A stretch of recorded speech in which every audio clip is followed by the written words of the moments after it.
આજે આપણે વાત કરવી છે ગુજરવદીના એવા લેખક કે જેમણે વિશ્વના કોઈ લેખકને સન્માન ન મળ્યું હોય એવું સન્માન એ ગુજરવદીના લેખકને મળ્યું હતું. અને લેખકનું નામ છે દેવશંકર સાહેબ મહેતા. દેવશંકર સાહેબ મહેતા એટલે જગદીશ ત્રિવેદી સાહેબ ડૉક્ટર પદ્મશ્રી, એમના નાના અને એ એમના ભાણેજ થાય જગદીશ સાહેબ.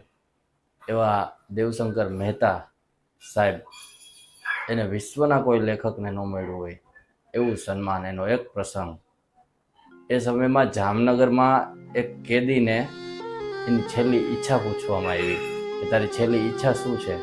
અને ત્યારે જોયો લોક ચાહના કેવી હોય, અને ત્યારે એ કેદીએ કીધું હતું કે મારા પ્રિય લેખક એવા દેવશંકર મહેતા સાહેબ મારી સાથે 24 કલાક રહે.